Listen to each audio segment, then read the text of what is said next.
Hello everyone, we are delighted to present you our thesis, Empowering Student-Centered Learning in a Blended Learning Environment in a Colombian Secondary Public School.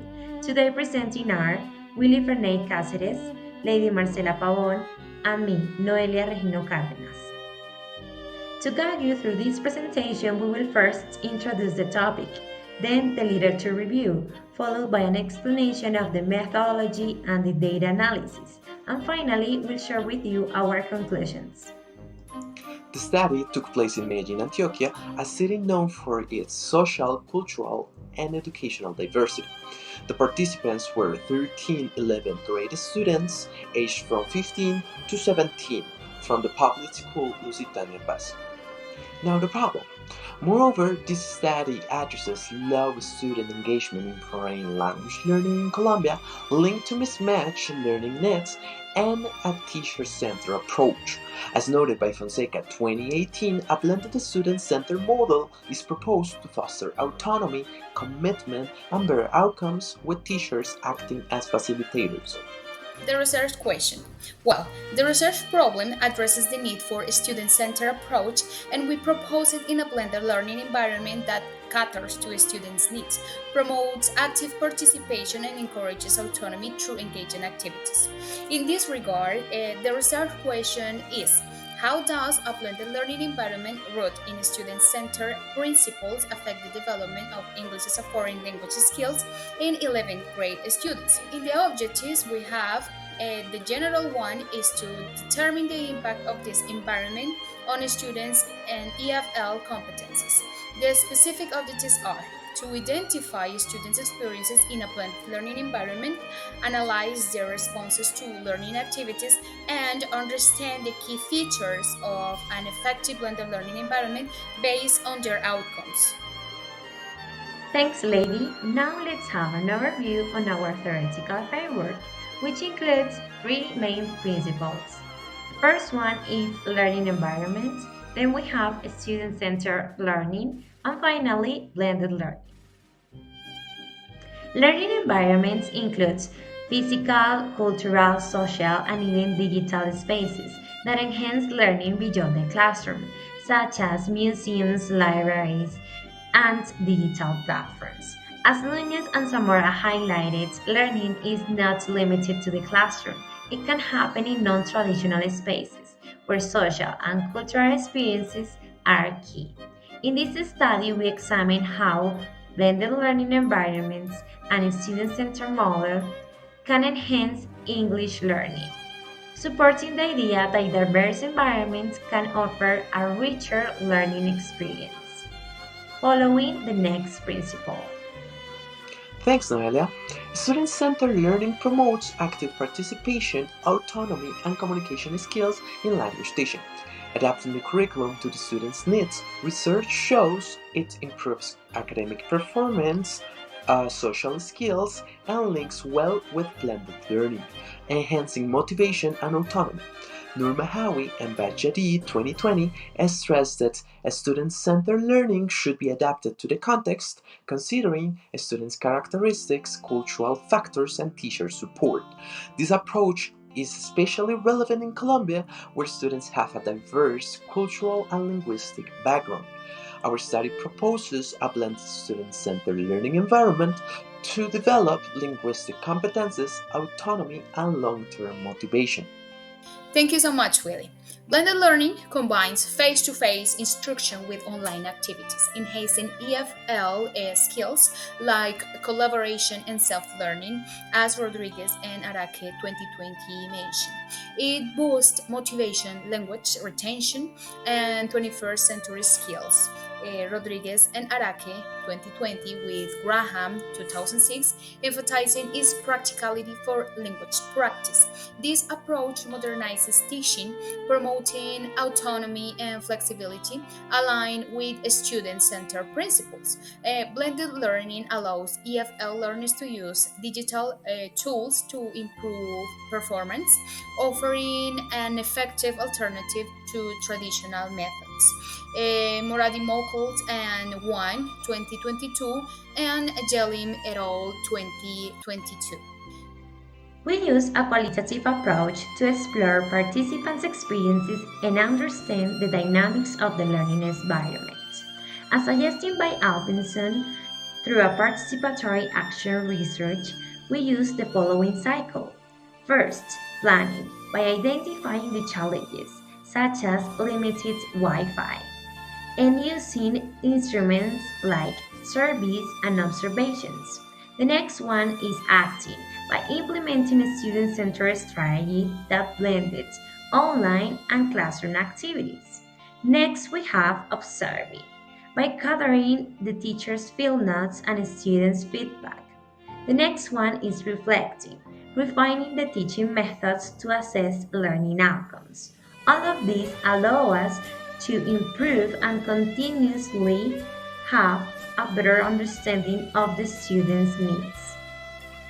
This research involved 11 grade students selected through purposive sampling, representing diverse socioeconomic and cultural backgrounds. The group consisted 90% students aged 16 to 17, with 60% male and 40% female, mostly Colombian, 95% from lower social strata, 45% in stratum 1. Five student-centered lesson plans were designed to enhance communication skills through activities like songs, online games, and collaborative projects.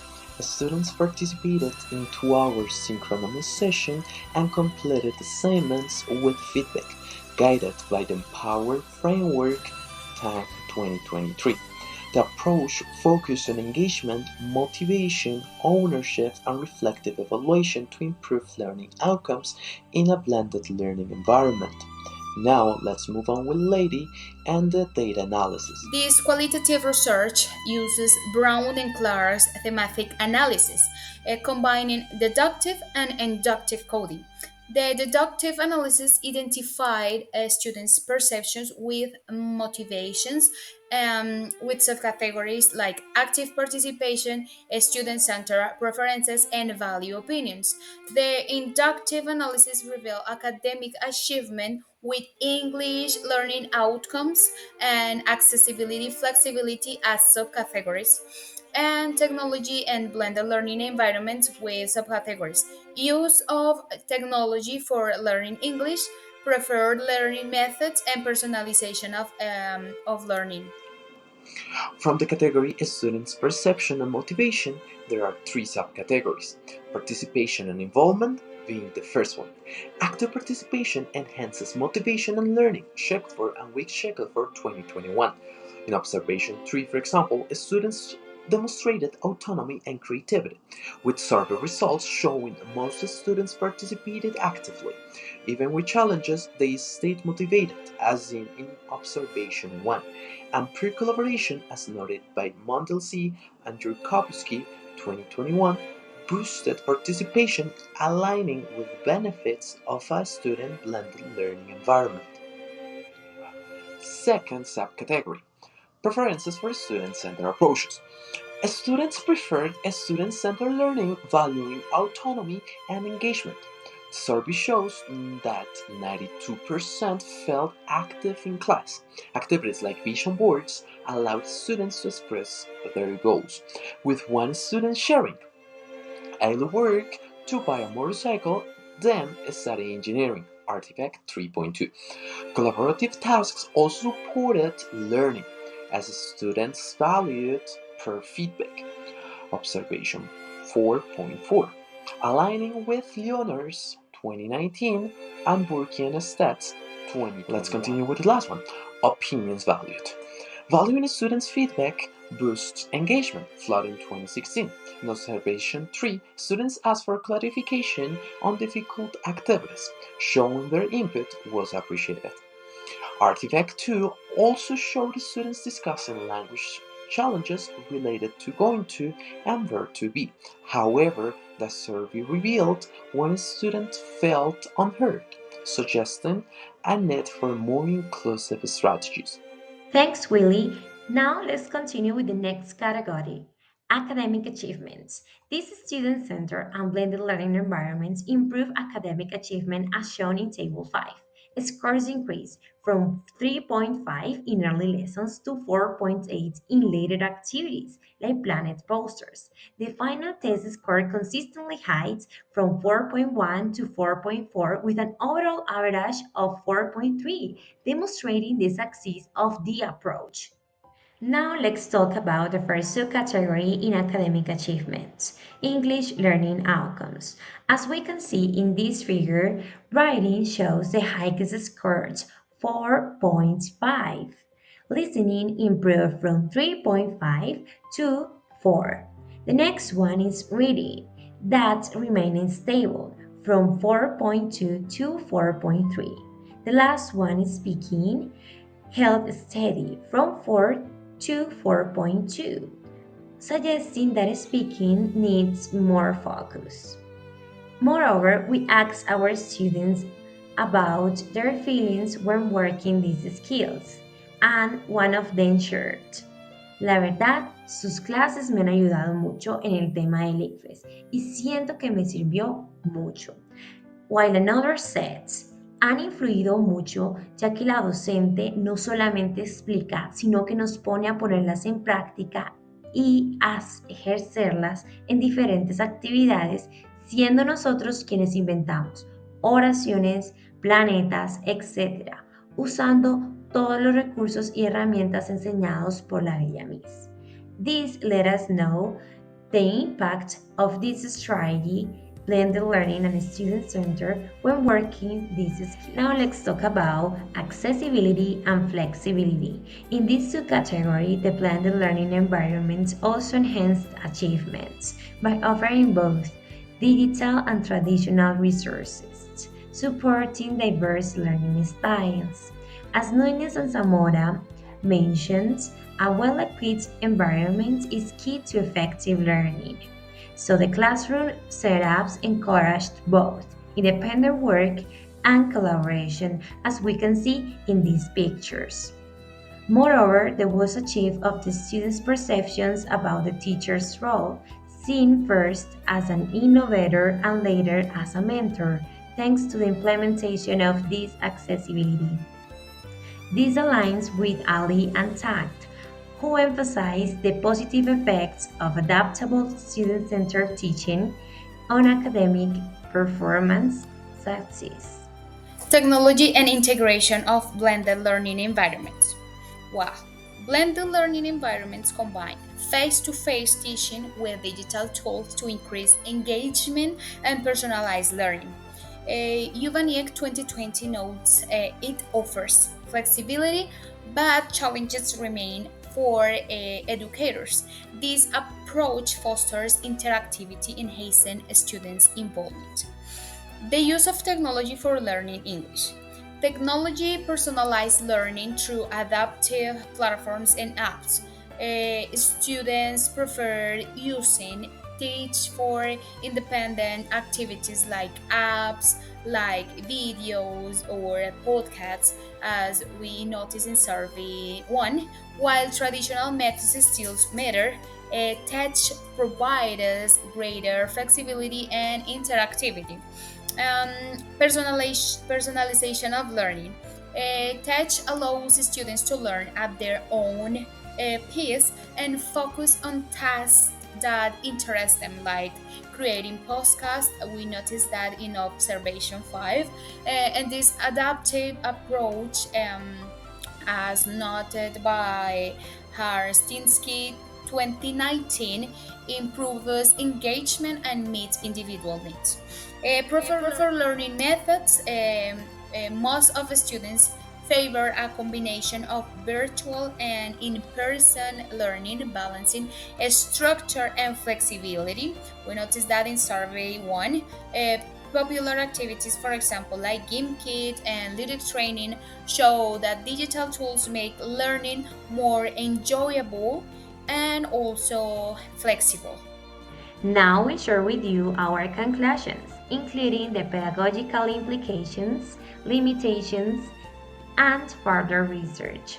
This research explored how student-centered blended learning environments impacts in the development of English learning skills in 11th graders. The findings reveal that writing had the highest scores in the skills performance, while speaking needed more focus. It needs to be taken into account for future interventions. Moreover, prioritizing the integration of technology was a striking point for promoting personalized learning and collaboration in class, since students had the opportunity to provide both traditional and digital outputs. Limitations included inconsistent project implementation due to scheduling issues, as well as the little size of the sample, limited internet access, and students' varying digital skills. Limited device access also affected learning outside the classroom. Future research should examine the long term effects of blended learning on English skills. Also, explore its adaptation for younger students and evaluate its effectiveness in different socioeconomic settings. Also, training teachers in digital tools and student centered approaches will be key for successful implementation, along with cost benefits evaluation for sustainability in public education. Thank you so much for taking the time to watch our video. Your interest and support are essential to continue exploring strategies that transform education. We look forward to your comments.